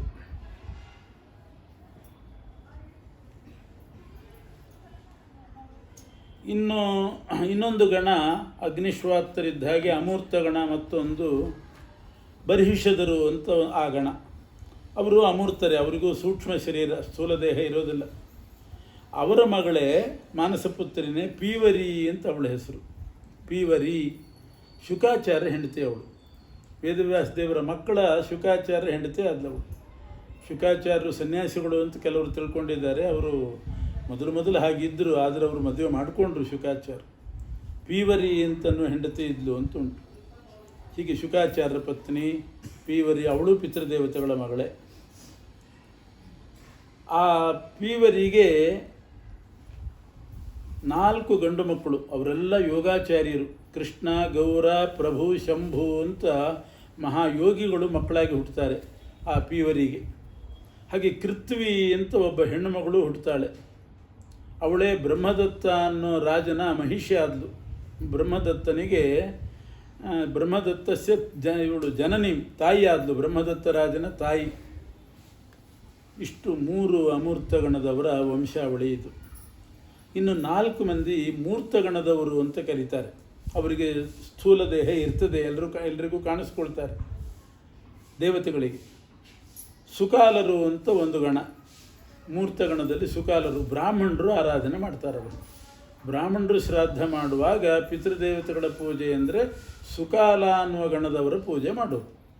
ಬ್ರಾಹ್ಮಣರು ಶ್ರಾದ್ದ ಮಾಡುವಾಗ ಅವು ವಿಶ್ವದೇವತೆಗಳು, ಆಮೇಲೆ ಪಿತೃದೇವತೆಗಳು. ಆ ಪಿತೃದೇವತೆಗಳು ಅಂದರೆ ಸುಕಾಲರು. ಅವರ ವಂಶ ಅಂತಂದರೆ ಸುಕಾಲರಿಗೂ ಕೂಡ ಒಬ್ಬ ಮಾನಸಪುತ್ರಿ ಗೌ ಅಂತ ಅವಳ ಹೆಸರು. ಅವಳು ಶುಕಾಚಾರ್ಯ ಹೆಂಡ್ತಿನೇ ಆಗ್ತಾಳೆ. ಇನ್ನೊಂದು ಗಣ ಕ್ಷತ್ರಿಯರು ಪೂಜೆ ಮಾಡೋದು ಶ್ರಾದ್ದ ಮಾಡುವಾಗ, ಆಂಗಿರಸ ಗಣ ಅಂತ ಹೆಸರು. ಕ್ಷತ್ರಿಯರು ಶ್ರಾದ್ದ ಕಾಲದಲ್ಲಿ ಪೂಜೆ ಮಾಡ್ತಾರೆ. ಆಂಗಿರಸರಿಗೂ ಮಾನಸಕನ್ಯೆ, ಎಲ್ಲ ಹೆಣ್ಮಕ್ಕಳೇ, ಅವ್ರದ್ದೇ ಕಥೆ. ಅವಳು ಯಾರು? ಯಶೋಧ ಅಂತ ಅವಳು. ಕೃಷ್ಣನ ತಾಯಿ ಅಲ್ಲ, ಇವಳು ಬೇರೆ. ದಿಲೀಪ ಅಂತ ಒಬ್ಬ ಸೂರ್ಯವಂಶದ ರಾಜ ಇದ್ದಾನೆ. ದಿಲೀಪರಾಜನ ತಾಯಿ ಅವಳು ಯಶೋಧ ಅಂತ ಅವಳ ಹೆಸರು. ಅವಳು ಕೂಡ, ದಿಲೀಪ ಬಹಳ ಪ್ರಸಿದ್ಧ ಸೂರ್ಯವಂಶದ ರಾಜ, ನಂದಿನಿಯ ಸೇವೆ ಮಾಡಿ ಮಕ್ಕಳನ್ನು ಪಡೆದ ಅಂತ ಉಂಟು. ಆ ದಿಲೀಪನ ತಾಯಿನೇ ಯಶೋಧ. ಅವಳು ಪಿತೃದೇವತೆಗಳ ಮಗಳು, ಆಂಗಿರಸ ಗಣದವರ ಮಗಳು. ವೈಶ್ಯರು ಪೂಜೆ ಮಾಡೋದು ಸುಸ್ವಧ ಅನ್ನೋ ಪಿತೃಗಳನ್ನು. ಅವರಿಗೊಬ್ಬ ಮಾನಸ ಪುತ್ರಿ ಇದ್ದಾಳೆ ವೈಶ್ಯರು, ಅವಳು ವಿರಜ ಅಂತ ಅವಳ ಹೆಸರು. ಸುಸ್ವಧರ ಮಾನಸ ಪುತ್ರಿ. ವೈಶ್ಯರು ಪೂಜೆ ಮಾಡೋದು ಆ ಸುಸ್ವಧರನ್ನು, ಅವರ ಮಾನಸ ಪುತ್ರಿ ವಿರಜ. ಇವಳು ಯಾರು ಅಂತಂದರೆ ಯಯಾತಿ ಚಕ್ರವರ್ತಿ, ಯಯಾತಿ ಮಹಾರಾಜನ ತಾಯಿ. ನಹುಷನ ಹೆಂಡತಿ, ಯಯಾತಿಗೆ ತಾಯಿ ವಿರಜ ಅಂತ ಅವಳ ಹೆಸರು. ನಹುಷ ಇವರೆಲ್ಲ ಚಂದ್ರವಂಶದ ರಾಜರು ಪ್ರಸಿದ್ಧ. ನಹುಷನ ಹೆಂಡತಿನೇ ಆ ಪಿತೃಕನ್ಯೆ. ಇನ್ನು ಶೂದ್ರರು ಆರಾಧನೆ ಮಾಡೋದು ಸೋಮಪ ಅನ್ನೋ ಪಿತೃಗಣದವರನ್ನು. ಅವರಿಗೂ ಒಬ್ಬ ಮಾನಸ ಪುತ್ರಿ ಇದ್ದಾಳೆ, ನರ್ಮದಾ ಅಂತ ಅವಳ ಹೆಸರು. ಅವಳು ಪ್ರಸಿದ್ಧಳೆ, ನದಿಯಾಗಿ ಹರಿದ್ಲು. ಹೀಗೆ ಸತ್ಯವತಿ, ಪಾರ್ವತಿ, ನರ್ಮದಾ ಇವರೆಲ್ಲರೂ ಕೂಡ ಪಿತೃದೇವತೆಗಳ ಮಕ್ಕಳೇ. ಈ ಹೆಣ್ಣು ಮಕ್ಕಳೆಲ್ಲ ಎಲ್ಲ ಪ್ರಸಿದ್ಧರೇ. ಹೀಗೆ 7 ಗಣದ ಪಿತೃಗಳ ವಂಶ ಇದು ಅಂತ 7 ಗಣದವರ ಚರಿತ್ರೆಯನ್ನು ಹೇಳಿದರು. ಇವರನ್ನು ಅದರಲ್ಲಿ ಬ್ರಾಹ್ಮಣರು ಸುಕಾಲರನ್ನು ಆರಾಧನೆ ಮಾಡೋದು. ಏನು ಅವರ ಪೂಜೆ ಮಾಡೋದು ಅಂದರೆ ಏನು, ಊಟ ಹಾಕೋದಂತೂ ಇದ್ದೇ ಇದೆ, ಆದರೆ ರಜತವನ್ನು ಅವರಿಗೆ ಕೊಡಬೇಕು. ರಜತದಿಂದ ಪೂಜೆ. ಪಿತೃದೇವತೆಗಳಿಗೆಲ್ಲ ರಜತ. ವಿಶ್ವದೇವತೆಗಳ ಪೂಜೆ ಮಾಡೋದು ಅಂದರೆ ಸುವರ್ಣವನ್ನು ಮಾಡಬೇಕು ಅವರಿಗೆ. ಶ್ರಾದ್ದದಲ್ಲಿ ಆಮಂತ್ರನು ಹೇಳ್ತಾರೆ, ದೇವಾನಾಂ ಸುವರ್ಣಂ ಪಿತೃಣಾಂ ರಜತಂ ಅಂತ ಹೇಳ್ತಾರೆ. ದೇವತೆಗಳಿಗೆಲ್ಲ ಸುವರ್ಣ ಅಂದರೆ ವಿಶ್ವದೇವಸ್ಥಾನಕ್ಕೆ ಕೂತವರಿಗೆ ಸುವರ್ಣದಾನ, ಪಿತೃಸ್ಥಾನದಲ್ಲಿ ಕೂತಂಥವರಿಗೆಲ್ಲ ರಜತ. ಎಲ್ಲ 7 ಗಣದವರಿಗೂ ಕೂಡ ರಜತ ಅಂದರೆ ಬಹಳ ಇಷ್ಟ. ಸರ್ವೇಷಾಂ ರಾಜತಂ ಪಾತ್ರಂ ಅಥವಾ ರಜತಾನ್ವಿತಂ. ರಜತ ಪಾತ್ರೆ ಇಲ್ಲದಿದ್ದರೆ ಸ್ವಲ್ಪ ಆದರೂ ರಜತ ಸೇರಲೇಬೇಕು ಅವರಿಗೆ. ಸ್ವಧಾ ಅನ್ನೋ ಶಬ್ದವನ್ನು ಹೇಳಿ ದಾನ ಮಾಡಬೇಕು. ಇದು ಆ ಪಿತೃದೇವತೆಗಳ ಆರಾಧನೆ. ಈ ಆರಾಧನೆಯಿಂದ ಅವರು ಸಂತುಷ್ಟರಾಗಿ ಆಮೇಲೆ ಪಿಂಡ ಇಟ್ಟು ಆ ಪಿತೃಪಿತಾಮಹ ಪ್ರಪಿತಾಮಹ ಅಂತ 8 ದ್ರವ್ಯಗಳನ್ನು ಸೇರಿಸಿ ಪಿಂಡ ತಯಾರು ಮಾಡಿ ಆ ಪಿಂಡಕ್ಕೆ ಅವರನ್ನು ಆವಾಹನೆ ಮಾಡಿ ಅವರಿಗೆ ಎಲ್ಲ ಅರ್ಘ್ಯ ಪಾದ್ಯ ವಸ್ತ್ರ ಎಲ್ಲ ಸಮರ್ಪಣೆ ಮಾಡಬೇಕು. ಅದನ್ನು ನೋಡಿಕೊಂಡು ಆಮೇಲೆ ಆ ಪಿತೃದೇವತೆಗಳು ಅವರಿಗೆ ಆಹಾರ ಮುಟ್ಟಿಸ್ತಾರೆ. ಇದು ಶ್ರಾದ್ದದ ಕ್ರಮ ಅಂತ ವೈಶಂಪಾಯನರು ಜನಮೇಜಯ ರಾಜನಿಗೆ ತಿಳಿಸಿದ್ದಾರೆ. ಪಿಂಡ ಲಕ್ಷಣ ಏನು ಅಂತಂದರೆ ತಿಲೈರ್ಯವೈ ಶಿರಃ ಪ್ರೋಕ್ತಂ. ಎಳ್ಳು ಮತ್ತು ಯವ ಇದನ್ನು ಹಾಕಿದರೆ ಅದು ತಲೆ ಆಗ್ತದೆ. ಮೊಸರು ಸೇರಿಸಬೇಕು, ಅದು ಮೂಗು. ತುಪ್ಪನೂ ಸೇರಿಸಬೇಕು, ಅದು ಶ್ರೋತ್ರ ಕಿವಿ. ಬೆಲ್ಲ ಸೇರಿಸಿದರೆ ಕೈ ಆಗ್ತದೆ. ಹಾಲು ಸೇರಿಸಿದರೆ ಅದು ಹೃದಯ. ಜೇನುತುಪ್ಪ ಹಾಕಬೇಕು ಅದಕ್ಕೆ, ಅದು ರೋಮಗಳಾಗ್ತದೆ. ನೀರು ಸ್ವಲ್ಪ ಸೇರಿಸಬೇಕು, ಅದು ಪಾದಗಳಾಗ್ತದೆ. ಹೀಗಿಷ್ಟು ಸೇರಿಸಿದರೆ ಆವಾಗ ಅಷ್ಟಾಂಗಂ ಪಿಂಡ ಲಕ್ಷಣಂ. 8 ದ್ರವ್ಯದಿಂದ ಒಂದು ಪಿಂಡ ಕಟ್ಟಿದರೆ ಅದು ಅವರ ಶರೀರ ಆಗ್ತದೆ. ಯಾರು ಸತ್ತು ಹೋಗಿರ್ತಾರೆ ಅವರು ಬಂದು ಆ ಪಿಂಡದಲ್ಲಿ ಸನ್ನಿಹಿತರಾಗ್ತಾರೆ. ಅವರಿಗೆ ಪೂಜಾದಿಗಳನ್ನು ಸಮರ್ಪಣೆ ಮಾಡೋದು. ಅದನ್ನು ನೋಡಿ ಪಿತೃದೇವತೆಗಳು ಕೊಡ್ತಾರೆ. ಅದಕ್ಕೆ ನಮಸ್ಕಾರ ಎಲ್ಲ ಆ ಪಿಂಡಕ್ಕೆ ಮಾಡೋದು. ಪಿಂಡಾನ್ ನಮಸ್ಕೃತ್ಯ ಅಂತ ಹರಿವಂಶ ಇದನ್ನು ವಿಶೇಷವಾಗಿ ಪಿತೃಕಲ್ಪ ಅಂತ ತಿಳಿಸಿದ್ದಾರೆ. ಬೇರೆ ಎಲ್ಲ ಪುರಾಣಗಳಲ್ಲೂ ಬರ್ತದೆ. ಯಾಕೆಂದರೆ ಬಹಳ ಮುಖ್ಯವಾದದ್ದು. ಈ ಪಿತೃಗಳ ಚರಿತ್ರೆ ತಿಳ್ಕೊಂಡಷ್ಟು ಸಂತಾನಾಭಿವೃದ್ಧಿ ಅಂತ ಉಂಟು. ಅದರಲ್ಲಿಯೂ ಪಕ್ಷಮಾಸದಲ್ಲಿ ಮಾಡತಕ್ಕಂಥ ಶ್ರಾದ್ದ ಸಂತತಿಗೆ ಬಹಳ ಮುಖ್ಯವಾದ ಕಾರಣ. ಮಹಾಲಯ ಅದು ಕಾಮ್ಯಕರ್ಮ ಅಂತ ಕರೀತಾರೆ ಅದನ್ನು. ಕಾಲಶ್ರಾದ್ದ ವರ್ಷಕ್ಕೊಂದು ಬರೋದು, ಅದು ನಿತ್ಯ ಶ್ರಾದ್ದ, ನಿತ್ಯ ಕರ್ಮ. ಇದು ಮಹಾಲಯ ಮಾಡೋದು ಕಾಮ್ಯಕರ್ಮ, ಅಂದರೆ ಸಂತಾನಕ್ಕೋಸ್ಕರವಾಗಿ ಮಾಡಬೇಕದು. ವಿಶೇಷ ಅಪೇಕ್ಷೆ ಇದ್ದವರು 15 ದಿವಸನೂ ಮಾಡಿಬಿಡ್ತಾರೆ. ಅವರಿಗೆ ಸಂತತಿ ಪ್ರಾಪ್ತಿ ಆಗ್ತದೆ ಅಂತ ಉಂಟು. ವಿಶ್ವದೇವತೆಗಳನ್ನು ಧುರಿಲೋಚನ ಅಂತ ವಿಶ್ವದೇವತೆಗಳು. ಕಾಮ್ಯೇತು ಧುರಿಲೋಚನವು. ಪುರೂರವಾರ್ದ್ರವ ಸಂಜ್ಞಕ ವಿಶ್ವದೇವತೆಗಳು ಕಾಲಶ್ರಾದ್ದಕ್ಕೆ. ಇದಕ್ಕೆ ಧುರಿಲೋಚನ ಅನ್ನೋರು ಬೇರೆ ಬೇರೆ ವಿಶ್ವದೇವತೆಗಳಿರ್ತಾರೆ. ಇವರನ್ನು ಕರಿಬೇಕು. ಅವರು ಶ್ರಾದ್ದ ರಕ್ಷಕರು. ಪಿತೃದೇವತೆಗಳು ಪೂಜೆ, ಆಮೇಲೆ ಪಿಂಡ ಪೂಜೆ. ಈ 3 ಅಂಶ ಶ್ರಾದ್ದದಲ್ಲಿ ಸೇರಿದೆ. ಇದನ್ನೆಲ್ಲ ನೋಡಿಕೊಳ್ಳುವವನೇ ಶ್ರಾದ್ದ ದೇವ. ಅವನೇ ವೈವಸ್ವತಮನು ಅಂತ ಪ್ರಸಿದ್ಧನಾಗಿದ್ದಾನೆ. ಬಹಳ ವಿಶೇಷ ಹೇಳಿದ್ದಾರೆ ಶ್ರಾದ್ದಕ್ಕೆಲ್ಲ. ಸ್ವಲ್ಪನೂ ತಪ್ಪಿಲ್ಲದೆ ಮಾಡಬೇಕಂತೆ ಆ ಪಿತೃಗಳಿಗೆ. ಶ್ರಾದ್ದ ಮಾಡುವಾಗ ಅದಕ್ಕೆ ಶ್ರಾದ್ದ ಅಂತ ಹೆಸರು. ಶ್ರದ್ಧೆಯಿಂದ ಮಾಡೋದರಿಂದ ಶ್ರಾದ್ದ ಅಂತ. ಎಲ್ಲ ಕರ್ಮನೂ ಶ್ರದ್ಧೆಯಿಂದಲೇ ಮಾಡಬೇಕು. ಶ್ರದ್ಧೆ ಇಲ್ಲದೆ ಯಾವುದು ಮಾಡ್ತಾರೆ? ದೇವ್ರ ಪೂಜೆನೂ ಶ್ರದ್ಧೆಯಿಂದಲೇ ಮಾಡಬೇಕು. ಆದರೆ ದೇವ್ರ ಪೂಜೆ ಮಾಡ್ತಿದ್ದಾರೆ ಅಂತ ಹೇಳ್ತಾರೆ ಹೊರತು ಶ್ರಾದ್ದ ಮಾಡ್ತಿದ್ದಾರೆ ಅಂತ ಹೇಳಲ್ಲ. ನಿಮ್ಮಪ್ಪ ಏನು ಮಾಡ್ತಿದ್ದಾರೆ ಅಂದರೆ ದೇವ್ರ ಪೂಜೆ ಮಾಡ್ತಿದ್ದಾರೆ, ಶ್ರಾದ್ದ ಮಾಡ್ತಿದ್ದಾರೆ ಅಂತಾರೆ ಯಾರಾದರೂ. ಗುರುಗಳು ಶಿಷ್ಯನಿಗೆ ಪಾಠ ಹೇಳಿದರು, ಶ್ರದ್ಧೆಯಿಂದ ಹೇಳಬೇಕು. ಏನು ಮಾಡ್ತಿದ್ದಾರೆ ಗುರುಗಳು ಅಂದರೆ ಶಿಷ್ಯನಿಗೆ ಪಾಠ ಹೇಳ್ತಿದ್ದಾರೆ ಅಂತಾರೆ ಹೊರತು ಶಿಷ್ಯನಿಗೆ ಶ್ರಾದ್ದ ಮಾಡ್ತಿದ್ದಾರೆ ಅಂತ ಹೇಳಲ್ಲ. ಶ್ರದ್ಧೆಯಿಂದಲೇ ಹೇಳ್ತಾರೆ. ಮಾತ್ರ ಪಾಠ ಶ್ರದ್ಧೆಯಿಂದಲೇ ಹೇಳ್ತಿರ್ತಾರೆ. ಆದರೆ ಶ್ರಾದ್ದ ಅಂತ ಹೆಸರಿದೆಯಾ? ಇಲ್ಲ. ಈ ಪಿತೃ ಕಾರ್ಯಕ್ಕೆ ಮಾತ್ರ ಶ್ರಾದ್ದ ಅಂತ ಕರೀತಾರೆ. ಯಾಕೆ ಅಂದರೆ ಬೇರೆ ಎಲ್ಲ ಕಾರ್ಯಕ್ಕೆ ಎಷ್ಟು ಶ್ರದ್ಧೆ ಬೇಕೋ ಅದಕ್ಕಿಂತ ಹೆಚ್ಚಿನ ಶ್ರದ್ಧೆ ಪಿತೃ ಕಾರ್ಯಕ್ಕೆ ಬೇಕು. ದೇವಕಾರ್ಯಾದಪಿ ಮುನೆ ಪಿತೃಕಾರ್ಯಂ ವಿಶಿಷ್ಯತೆ ಅಂತ ಉಂಟು. ಆದ್ದರಿಂದ ಇದಕ್ಕೆ ಮಾತ್ರ ಶ್ರಾದ್ದ ಅಂತ ಹೆಸರು ಹೊರತು ದೇವರ ಪೂಜೆಗಾಗಲಿ, ಪಾಠಕ್ಕಾಗಲಿ, ಸ್ನಾನಕ್ಕಾಗಲಿ ಇದಕ್ಕೆಲ್ಲ ಶ್ರಾದ್ದ ಅಂತ ಹೆಸರಿಲ್ಲ. ಅಷ್ಟು ಶ್ರದ್ಧೆಯಿಂದ ಮಾಡಬೇಕಾದ್ರು. ಆದ್ದರಿಂದ ತಪ್ಪಿಲ್ಲದೆ ಮಾಡಬೇಕು. ಏನಾದರೂ ಸ್ವಲ್ಪ ತಪ್ಪಾಯಿತು ಅಂತಂದರೆ ಅದಕ್ಕೆ ವಿಶೇಷ ಪ್ರಾಯಶ್ಚಿತ್ತ ಹೇಳಿದ್ದಾರೆ. ಮತ್ತೇನಿಲ್ಲ ಪ್ರಾಯಶ್ಚಿತ್ತ ಅಂದರೆ ಪುರುಷ ಸೂಕ್ತ ಪಾರಾಯಣ. ಏನೇ ತಪ್ಪು ನಡೀಲಿ ಪುರುಷ ಸೂಕ್ತ ಪಾರಾಯಣ. ಅದಕ್ಕೆ ಈಗೇನು ಮಾಡ್ತಾರೆ ಅಂದರೆ ಶ್ರಾದ್ದ ಶುರುವಾಗುವಾಗಲೇ ಪುರುಷ ಸೂಕ್ತದಲ್ಲೇ ಶುರು ಮಾಡಬೇಕು. ಮೊದಲೇ ಪುರುಷ ಸೂಕ್ತ, ಏನು ಬೇಕಾರಾಗಲಿ. ಪುರುಷ ಸೂಕ್ತ ಅಂತನ್ನೋದು ಅಷ್ಟು ಮಹತ್ವ ಉಳ್ಳಂಥದ್ದು. ಎಲ್ಲದಕ್ಕೂ 10 ಕೆಲಸಕ್ಕೆ ಹೇಳಿದ್ದಾರೆ ಪುರುಷ ಸೂಕ್ತ. ಅದರಲ್ಲಿ ಪ್ರಾಯಶ್ಚಿತ್ತ, ದೇವರ ಪೂಜೆಗೆ, ಪ್ರಾಯಶ್ಚಿತ್ತಕ್ಕೆ, ಸಂತಾನಕ್ಕೆ ಎಲ್ಲದಕ್ಕೂ ಪುರುಷ ಸೂಕ್ತ ಬೇಕು. ಶ್ರಾದ್ದಕ್ಕೆ ವಿಶೇಷವಾಗಿ ಬೇಕು. ಮಧ್ಯಾಹ್ನ ಕಾಲ ಬೇಕು 11:30 ಮೇಲೆ. ಶ್ರಾದ್ಧೆ 3 ಪ್ರಶಂಸಂತಿ. 3 ಶ್ರಾದ್ದದಲ್ಲಿ ಬಹಳ ಪ್ರಶಸ್ತ. ಒಂದು ದೌಹಿತ್ರ, ಮಗಳ ಮಗ ಇದ್ದರೆ ಬಹಳ ವಿಶೇಷ ಶ್ರಾದ್ದದ ದಿವಸ. ಮಗಳ ಮಗನಿಗೆ ಊಟ ಹಾಕಬೇಕಂತ. ಕುತಪ ಕಾಲ ಅಂತಂದರೆ 11:30 ಮೇಲೆ. ಮತ್ತು 3-4 ಗಂಟೆ ಮಾಡಿಬಿಡಬಾರ್ದು. 11:30ಗೆ ಸರಿಯಾಗಿ ಶುರು ಮಾಡಬೇಕು. ಕುತಪ ಕಾಲ. ತಿಲ, ಎಳ್ಳು ಕೂಡ ಬಹಳ ಪವಿತ್ರ. ಭಗವಂತನ ಬೆವರಿನಿಂದ ಹುಟ್ಟಿದ್ದಂತೆ. ಭಗವಂತನ ಬೆವರು ಅಂದರೆ ಅದು ಲಕ್ಷ್ಮೀದೇವಿ ಸ್ವರೂಪ. ಬೇರೆ ಬೆವರು ನಮಗೆ ಬಂದಂಗೆ ಆಯಾಸ ಆಗಿ ಬೆವರು ಬರೋದಿಲ್ಲ ಪರಮಾತ್ಮನಿಗೆ. ಅದು ಲಕ್ಷ್ಮೀ ಸ್ವರೂಪವಾದ ಬೆವರು. ಅದು ಅದರಿಂದ ಹುಟ್ಟಿದ್ದು ಎಳ್ಳು. ಅದರಿಂದ ಎಳ್ಳು. ಇವು 3 ಬಹಳ. ಈ ತಿಲ ಇದ್ದಲ್ಲಿ ಅಸುರ ನಾಶ ಆಗ್ತದೆ ಅಂತ ಉಂಟು. ದರ್ಭೆ ಬೇಕು. ದರ್ಭೆ ಇದ್ದಲ್ಲಿ ರಾಕ್ಷಸರು ಬರಲ್ಲ. ದರ್ಭೆ ಇದ್ದಲ್ಲಿ ರಾಕ್ಷಸರು ಬರೋದಿಲ್ಲ, ಎಳ್ಳಿದ್ದಲ್ಲಿ ಅಸುರರು ಬರೋದಿಲ್ಲ ಅಂತ ಉಂಟು. ಇವೆಲ್ಲ ತಿಳ್ಕೊಂಡು ಶ್ರಾದ್ದ ಮಾಡಬೇಕು. ಇದನ್ನು ನೋಡಿಕೊಳ್ಳುವವನೇ ಶ್ರಾದ್ದ ದೇವ ಅಂತ ಹೇಳಿದ್ದಾರೆ. ಶ್ರಾದ್ದದ ಮಹಿಮೆ ಏನು?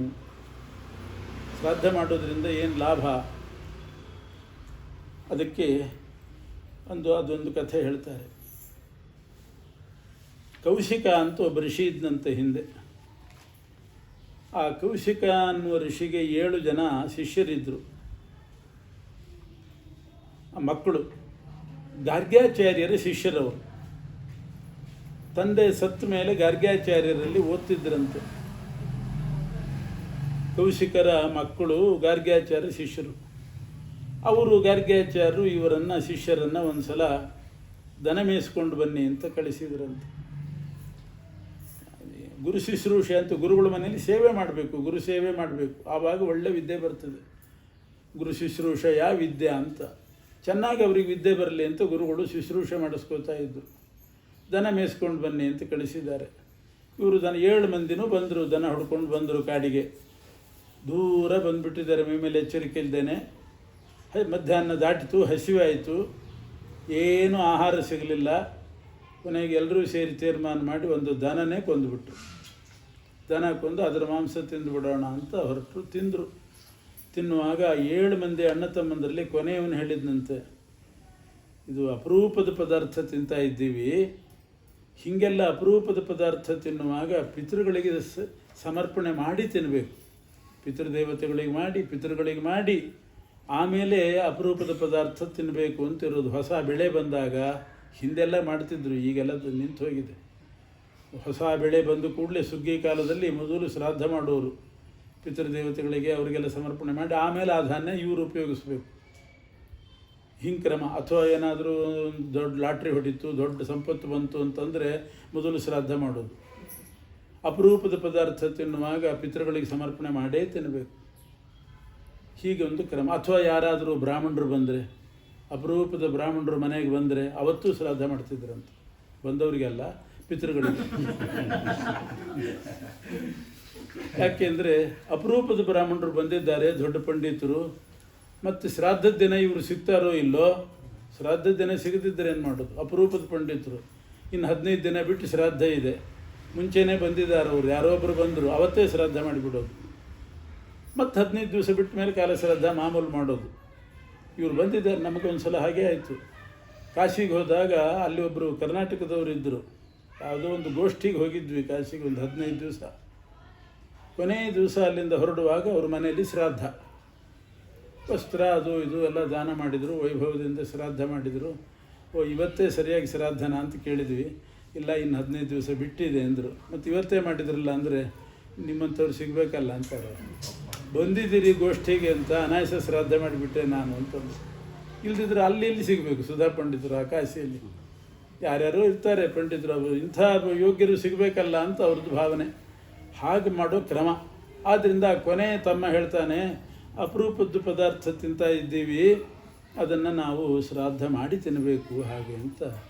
ಆ ಗೋಮಾಂಸವನ್ನೇ ಮಾನಸಿಕವಾಗಿ ಶ್ರಾದ್ದ ಮಾಡಿಬಿಟ್ರಂತೆ. ಪಿತೃಗಳಿಗೆ ಸಮರ್ಪಣೆ ಮಾಡಿ ತಿಂದರು. ಗೋಮಾಂಸ ತಿಂದ ಮೇಲೆ ಮತ್ತು ಅವರಿಗೆ ಸತ್ತರು. ಆಮೇಲೆ ಕಾಲಕ್ರಮೇಣ ಸತ್ತರು. ಸತ್ತ ಮೇಲೆ ನರಕಕ್ಕೆ ಹೋಗಲಿಲ್ಲ. ಗೋ ಕೊಂದು ಗೋ ಹತ್ಯೆ ಮಾಡಿ ಗೋಮಾಂಸ ತಿಂದಮೇಲೆ ನರಕಕ್ಕೆ ಬೀಳಬೇಕಾಗಿತ್ತು. ನರಕಕ್ಕೆ ಹೋಗಲಿಲ್ಲ, ಮನುಷ್ಯರಾಗಿ ಹುಟ್ಟಿದ್ರಂತೆ. ಸಪ್ತವ್ಯಾಧ ದಶಾರಣ್ಯೇಶು, ದಶಾರಣ್ಯ ದೇಶದಲ್ಲಿ 7 ಮಂದಿ ಅಣ್ಣ ತಮ್ಮಂದರು ಬೇಟೆಗಾರರಾಗಿ ಹುಟ್ಟಿದ್ರಂತೆ. ಆದರೆ ಬೇಟೆ ಆಡಲಿಲ್ಲ, ಯಾವ ಪ್ರಾಣಿನೂ ಬೇಟೆ ಸಾತ್ವಿಕರಾಗಿ ಹುಟ್ಟಿದ್ರಂತೆ. ಯಾಕೆಂದರೆ ಶ್ರಾದ್ದ ಮಾಡಿದ್ರಲ್ಲ, ಅದರ ಫಲ. ನರಕಕ್ಕೆ ಬೀಳಲಿಲ್ಲ, ಮನುಷ್ಯರಾಗಿ ಹುಟ್ಟಿದರು, ಬೇಟೆಗಾರರಾಗಿ ಹುಟ್ಟಿದರು, ಆದರೆ ಯಾವ ಪ್ರಾಣಿನೂ ಕೊಲ್ಲಿಲ್ಲ. ಇದು ಶ್ರಾದ್ದದ ಮಹಿಮೆ, ಮಾನಸಿಕವಾಗಿ ಮಾಡಿದ್ದಕ್ಕೆ. ಅದಾದ ಮೇಲೆ ಕಾಲಂಜರ ಪರ್ವತದಲ್ಲಿ ಮೃಗಗಳಾಗಿ ಹುಟ್ಟಿದರು. 2ನೇ ಜನ್ಮ ಮೃಗ ಕಾಲಂಜರಿಗೆ. ಆ ಮೃಗ ಅಂದರೆ ಅದು ಜಿಂಕೆ, ಅದಂತೂ ಸಾತ್ವಿಕ ಪ್ರಾಣಿ. ಆ ಜನ್ಮ ಮುಗೀತು. ಆ ಜಿಂಕೆಗಳಾದ ಮೇಲೆ ಚಕ್ರವಾಕ ಶರದ್ವೀಪೆ, ಶರದ್ವೀಪ ಅನ್ನುವಲ್ಲಿ ಚಕ್ರವಾಕ ಅನ್ನೋ ಪಕ್ಷಿಗಳಾಗಿ ಹುಟ್ಟಿದ್ರಂತೆ. ಅದು ಸಾತ್ವಿಕ ಪಕ್ಷಿನೇ. ಆ ಜನ್ಮನೂ ಮುಗೀತು. ಮುಂದಿನ ಜನ್ಮದಲ್ಲಿ ಮಾನಸ ಸರೋವರದಲ್ಲಿ ಹಂಸಗಳಾಗಿ ಹುಟ್ಟಿದ್ವಂತೆ. ಅದು ಶುದ್ಧ ಜನ್ಮನೇ, 4ನೇ ಜನ್ಮ. ಅಲ್ಲಿ ಮಾತ್ರ ಮುಂದೆ ಹುಟ್ಟುವಾಗ ಒಡಕಾಯ್ತಂತೆ. ಮಾನಸ ಸರೋವರದಲ್ಲಿರುವಾಗ ಅಲ್ಲಿ ಒಬ್ಬ ವಿಭ್ರಾಜ ಅಂತ ಒಬ್ಬ ರಾಜ ಬರ್ತಾನೆ. ಚಂದ್ರವಂಶದ ರಾಜ ವಿಭ್ರಾಜ ಅಂತ. ಅವನು ಮಾನಸ ಸರೋವರ ಯಾತ್ರೆ ಇಟ್ಟುಕೊಂಡಿದ್ದ. ಮಾನಸ ಸರೋವರಕ್ಕೆ ಬಂದ, ಒಳ್ಳೆ ವೈಭವದಿಂದ ಬಂದ. ಅದನ್ನು ನೋಡಿ ಕೊನೆ ಹಂಸ ಅಂದ್ಕೊಂಡಿತಂತೆ, ನಾವು ಒಂದೊಂದೇ ಜನ್ಮ ತಾಳ್ತಾ ಇದ್ದೀವಿ, ಮುಂದಿನ ಜನ್ಮದಲ್ಲಿ ಈ ರಾಜನ ಮಗನಾಗಿ ಹುಟ್ಟಬೇಕು ಅಂತ ಅಂದ್ಕೊಂಡಂತೆ ಕೊನೆ ಹಂಸ. ಅದ್ರ ಹಿಂದಿನ 2 ಹಂಸಗಳಿದ್ವು, ಅವರ ಅಣ್ಣಂದರು. ಆ ಹಂಸಗಳನ್ನು, ನೀನು ರಾಜನಾಗಿ ಹುಟ್ಟಿದ್ರೆ ನಾವಿಬ್ಬರು ಮಂತ್ರಿಗಳಾಗ್ತೀವಿ ಅಂತ ಅಂದ್ರು. ಅದಕ್ಕಿಂತ ಮೊದಲು 4 ಹಂಸಗಳಿದ್ವು, ಒಟ್ಟು 7. ಒಬ್ಬ ರಾಜ ಆಗಬೇಕು ಅಂತ ಬಯಸಿದ, ಇನ್ನಿಬ್ಬರು ಮಂತ್ರಿಗಳಾಗ್ತೀವಿ ಅಂತ ಬಯಸಿದರು.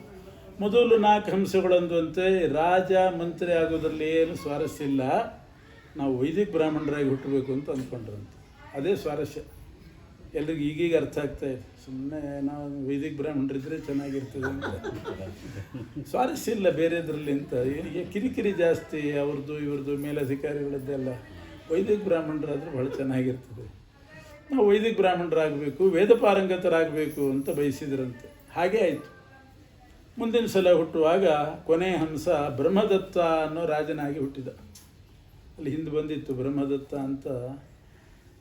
ಆ ಬ್ರಹ್ಮದತ್ತ ರಾಜನಾದ. 2 ಮಂತ್ರಿಗಳಾಗಿ ಕಾಂಪಿಲ್ಯ ಅನ್ನೋ ನಗರದಲ್ಲಿ ಹುಟ್ಟಿದರು. ಉಳಿದ 4 ಜನ ಕುರುಕ್ಷೇತ್ರದಲ್ಲಿ ಬ್ರಾಹ್ಮಣರಾಗಿ ಹುಟ್ಟಿದರು. ವೇದಾಧ್ಯಯನ ಮಾಡಿದರು. ವೇದಾಧ್ಯಯನ ಎಲ್ಲ ಮಾಡಿದ ಮೇಲೆ ಅವರಿಗೆ ವೈರಾಗ್ಯ ಬಂದು ಮೋಕ್ಷಕ್ಕೆ ಹೋಗಬೇಕು ಅಂತ ಅನಿಸ್ತು. ಆ 4 ಮಂದಿ ಮೋಕ್ಷಕ್ಕೆ ಹೊರಟು. ಮಹಾಪ್ರಸ್ಥಾನ ಅಂತ ಉತ್ತರ ದಿಕ್ಕಿನಲ್ಲಿ ಸೀದಾ ಹೋದರೆ ಮೋಕ್ಷಕ್ಕೆ ಹೋಗಿಬಿಡ್ತಾರಂತೆ. ಈಗ ಹೋದರೆ ಆಗೋದಿಲ್ಲ, ಸುಮ್ಮನೆ ಹಾಗೆಲ್ಲ ಇತ್ತು. ಆಗಿತ್ತು ಮಹಾಪ್ರಸ್ಥಾನ ಅಂತ. ಉತ್ತರಕ್ಕೆ ಹೋಗಿ ಕೊನೆಗೆ ದೇಹಪಾತ ಆಗಿ ಮೋಕ್ಷಕ್ಕೆ ಹೋಗ್ತಿದ್ರಂತೆ. ಪಾಂಡವರೆಲ್ಲ ಹೋದ್ರಲ್ಲ, ಒಬ್ಬೊಬ್ಬರು ದೇಹಪಾತ ಆಗಿ ಅವರು ಮೋಕ್ಷಕ್ಕೆ ಹೋದರು. ಆ ರೀತಿ ಮಹಾಪ್ರಸ್ಥಾನಕ್ಕೆ ಹೊರಟರು. ಆಗ ವೃದ್ಧನಾದ ತಂದೆ ಹೇಳಿದ್ನಂತೆ, ನೀವೆಲ್ಲ ವೇದಾಧ್ಯಯನ ಮಾಡಿದ್ದೀರಿ, ಅದರ ಬಲದಿಂದ ಮೋಕ್ಷಕ್ಕೆ ಹೋಗ್ತೀವಿ ಅಂತ ಹೊರಟಿದ್ದೀರಿ, ನಾನೇನು ಮಾಡಲಿ? ನೀವು 4 ಮಂದಿ ಮಕ್ಕಳು ಮೋಕ್ಷಕ್ಕೆ ಹೋಗಿಬಿಟ್ರೆ ನಾನು ಹೇಗೆ ಬದುಕಲಿ ಅಂತ. ಅದಕ್ಕೆ ಆ 4 ಜನ ಹೇಳಿದರು, ನಿನಗೋಸ್ಕರ ನಾವು ಮೋಕ್ಷ ಬಿಟ್ಟು ಉಳಿಯಲಿಕ್ಕೆ ಆಗೋದಿಲ್ಲ, ನಿನ್ನ ಜೀವನಕ್ಕೆ ವ್ಯವಸ್ಥೆ ಮಾಡ್ತೀವಿ ಅಂತ 1-2 ಶ್ಲೋಕ ಬರ್ಕೊಟ್ರಂತೆ. 2 ಶ್ಲೋಕ ಬರೆದು ಕೊಟ್ಟು, ಇದನ್ನು ಕಾಂಪಿಲ್ಯ ದೇಶಕ್ಕೆ ಹೋಗಿ, ಕಾಂಪಿಲ್ಯ ನಗರಕ್ಕೆ ಹೋಗಿ, ಅಲ್ಲಿ ಬ್ರಹ್ಮದತ್ತ ಅಂತ ಒಬ್ಬ ರಾಜ ಇದ್ದಾನೆ, 2 ಮಂತ್ರಿಗಳಿದ್ದಾರೆ, ಅವ್ರ ಮುಂದೆ ಈ ಶ್ಲೋಕ ಹೇಳು, ನಿನಗೆ ಜೀವನಕ್ಕೆಲ್ಲ ವ್ಯವಸ್ಥೆ ಆಗ್ತದೆ, ನಾವಂತೂ ಮೋಕ್ಷಕ್ಕೆ ಹೋಗ್ತೀವಿ ಅಂತ ಹೊರಟೇ ಬಿಟ್ಟು. 4 ಮಂದಿ ಕಥೆ ಹೀಗಾಯಿತು. ಅಲ್ಲಿ ಒಬ್ಬ ರಾಜ ಆಗಿದ್ದ, ಇನ್ನು 2 ಮಂತ್ರಿಗಳಾಗಿದ್ದರು. ಆ ಬ್ರಹ್ಮದತ್ತ ರಾಜನಿಗೆ ಸನ್ನತಿ ಅಂತ ಒಬ್ಬಳು ಹೆಂಡತಿ ಇದ್ದು, 2 ಮಕ್ಕಳು ಹುಟ್ಟಿದ್ರು, ಸರ್ವಸೇನ ವಿಶ್ವಕ್ಸೇನ ಅಂತ 2 ಮಕ್ಕಳು ಹುಟ್ಟಿದ್ರು.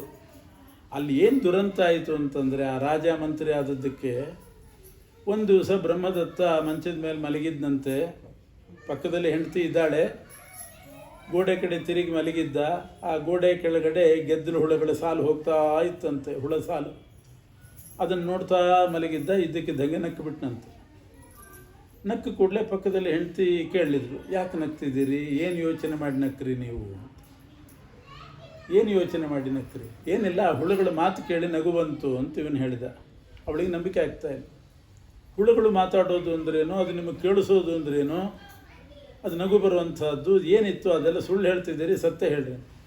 ಇಲ್ಲ, ಒಬ್ಬರು ಋಷಿಗಳು ನನಗೆ ಆ ಹುಳದ ಭಾಷೆ ಹೇಳ್ಕೊಟ್ಟಿದ್ದಾರೆ, ಅದರ ಮಾತು ನನಗೆ ಅರ್ಥ ಆಗ್ತದೆ, ಅದರ ಶಬ್ದ ಕೇಳ್ತದೆ, ಅಂಥ ವರ ಇದೆ, ಅದರಿಂದ ಅವುಗಳೇನೋ ಜಗಳಾಡಿದ್ವು. ಅದರಲ್ಲಿ ಒಂದು ಗಂಡು ಹುಳ, ಒಂದು ಹೆಣ್ಣು ಹುಳ ಅಂತೆ. ಆ ಹೆಣ್ಣಿರುವೆ ಗಂಡಿರುವೆ ಅವೆರಡು ಜಗಳಾಡ್ಕೊಂಡಿದ್ವು ಅಂತೆ.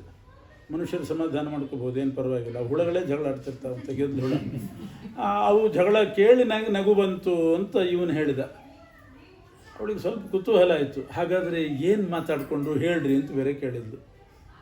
ಅಲ್ಲ, ಋಷಿಗಳು ನನಗೆ ಭಾಷೆ ಹೇಳ್ಕೊಟ್ಟಿದ್ದಾರೆ, ನನಗೇನು ಅರ್ಥ ಆಗ್ತದೆ ಇನ್ನೊಬ್ರಿಗೆ ಹೇಳಬಾರ್ದಂತೆ, ಅದನ್ನು ಕಂಡೀಷನ್ ಹಾಕಿದ್ದಾರೆ, ಇನ್ನೊಬ್ರಿಗೆ ಹೇಳಿದ್ರೆ ನನ್ನ ತಲೆ ಒಡಿತದಂತೆ ಅಂತಂದು. ಪರವಾಗಿಲ್ಲ ಹೇಳ್ರಿ ಅಂತ ಅವಳು. ಇದೇನು ಗೋಳು, ಇದೆಂಥ ಹೆಂಡ್ತಿ ಅಂತ ಇವನಿಗೆ. ತಲೆ ಹೊಡೆದ್ರು ಪರವಾಗಿಲ್ಲ, ಹುಳದ ಮಾತು ಹೇಳ್ರಿ, ಅವಳಿಗೆ ಸಂಬಂಧಪಟ್ಟ ವಿಚಾರ ಆದ್ರೆ ಬೇರೆ, ಹುಳುಗಳ ಮಾತು ಹೇಳ್ರಿ, ತಲೆ ಹೊಡೆದ್ರು ಪರವಾಗಿಲ್ಲ ಅಂದ್ಬಿಟ್ಲು. ಇವನಿಗೆ ಗಾಬರಿ ಆಯಿತು. ಎಂಥ ಹೆಂಡ್ತಿ ಇವಳು, ಎಲ್ಲಿಯಾದರೂ ಒಂದು ದಿವಸ ಒಣಕೆ ತೊಗೊಂಡು ಹೊಡೆದೇ ಬಿಟ್ಟರೆ ಏನು ಮಾಡಲಿ ಅಂತ ಅನಿಸ್ತು.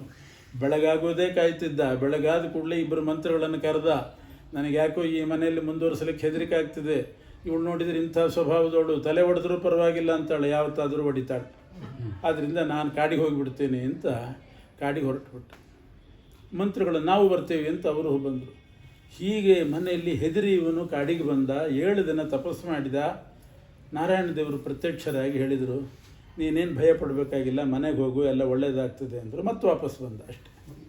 ವಾಪಸ್ ಬಂದಾಗ ಈ ಬ್ರಾಹ್ಮಣ 2 ಶ್ಲೋಕ ಹಿಡ್ಕೊಂಡು ಅಲ್ಲಿಗೆ ಬಂದ. ಈ 4 ಮಂದಿ ಮೋಕ್ಷಕ್ಕೆ ಹೋಗಿದ್ರಲ್ಲ, 2 ಶ್ಲೋಕ ಬರ್ಕೊಟ್ರು, ಆ ಶ್ಲೋಕ ಹಿಡ್ಕೊಂಡು ಅಲ್ಲಿಗೆ ಬಂದ. ಅಲ್ಲಿಗೆ ಬಂದು 2 ಶ್ಲೋಕ ಹೇಳಿದ. ಸಪ್ತವ್ಯಾಧಾದಶಾರ್ಣೇಶು ಮೃಗ ಕಾಲಂಜರೇ ಗಿರವು ಚಕ್ರವಾಕಾಶರದ್ವೀಪೆ ಹಂಸಾ ಸರಸಿ ಮಾನಸೆ ತೇಪಿ ಜಾತಾ ಕುರುಕ್ಷೇತ್ರೇ ಪ್ರಸ್ಥಿತ ವೇದಪಾರಗಾ ಮೋಕ್ಷಮಧ್ವಾನಂ ಯೂಯಂ ಕಿಮವಸೀದಥಾ.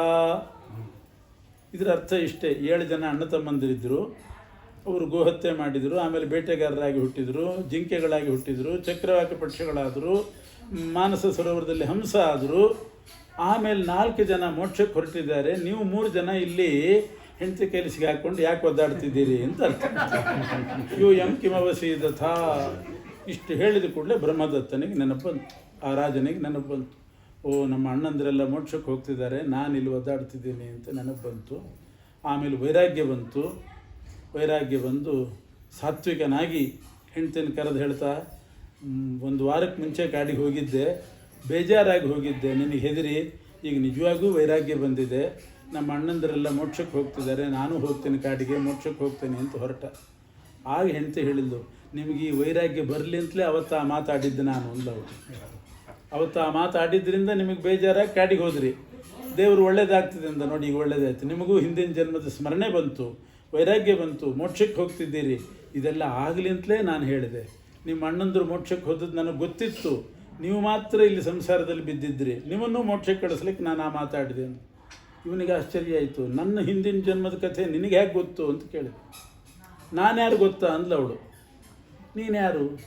ನೀವು ಮೊದಲನೇ ಜನ್ಮದಲ್ಲಿ ಒಂದು ಹಸು ಕೊಂದಿದ್ರಲ್ಲ, ಆ ಹಸುನೇ ನಾನು ಅಂತಂದವಳು. ಆ ಹಸುನೇ ನಾನು. ಎಲ್ಲ ಪುಣ್ಯಾತ್ಮಳು, ನಿನ್ನನ್ನು ಕೊಂದು ನಿನ್ನ ಮಾಂಸ ತಿಂದಿದ್ದೀವಿ ಮತ್ತು ನನ್ನೇ ಉದ್ಧಾರ ಮಾಡಬೇಕು ಅಂತ ನನ್ನ ಹೆಂಡತಿಯಾಗಿ ಸೇರಿಕೊಂಡಿದ್ದೀಯಲ್ಲ ನೀನು, ನನಗೇ ವೈರಾಗ್ಯ ಬರೋ ಹಾಗೆ ಮಾಡ್ತಿದ್ದೀಯಲ್ಲ. ಅಂದರೆ ನೀವು ಮಾಡಿದ ಶ್ರಾದ್ದ, ಗೋಹತ್ಯೆ ಮಾಡಿದರೂ ಕೂಡ ಪಿತೃಗಳ ಸ್ಮರಣೆ ಮಾಡಿದಿರಿ. ಆದ್ದರಿಂದ ಆ ಪಿತೃದೇವತೆಗಳ ಪ್ರೇರಣೆ ಪ್ರಕಾರ ನಾನೇ ನಿಮ್ಮ ಹೆಂಡತಿಯಾಗಿ ಬಂದು ಇವತ್ತು ನಿಮಗೆ ಸಂಸಾರ ವ್ಯಾಮೋಹ ಕಡಿಮೆ ಮಾಡಿಸಿ ನಿಮ್ಮನ್ನು ಉದ್ಧಾರ ಮಾಡಬೇಕು ಅಂತ ಮಾತಾಡಿದೆ. ಇಲ್ಲದಿದ್ದರೆ ಯಾವ ಹೆಂಡತಿನೂ ಕೂಡ ತಲೆ ಹೊಡೆದ್ರೂ ಪರವಾಗಿಲ್ಲ ಅಂತ ಹೇಳಲ್ಲ. ನಾ ಹೇಳಿದ್ದೆ ಯಾಕೆ ಅಂದರೆ ನಿಮಗೆ ವೈರಾಗ್ಯ ಬರಲಿ ನನ್ನ ಮೇಲೆ, ನೀವು ಮೋಕ್ಷಕ್ಕೆ ಹೋಗಬೇಕು, ನಿಮ್ಮ ಅಣ್ಣಂದಿರ ದಾರಿ ಹಿಡಿಬೇಕು ಅಂತ ನಾನು ಹೇಳಿದೆ ಅಂತಂದು. ಇದು ಶ್ರಾದ್ದದ ಮಹಿಮೆ ಅಂತ ಹೇಳಿದ್ದಾರೆ. ಇದಿಷ್ಟು ಶ್ರಾದ್ದ ದೇವನ ಪ್ರಸಂಗದಲ್ಲಿ ಬಂದಂಥ ಕಥೆ. ಮುಂದೆ ಶ್ರಾದ್ದ ದೇವನ ವಂಶಾವಳಿಯನ್ನು ಮುಂದುವರಿಸ್ತಾರೆ ನಾಳೆ.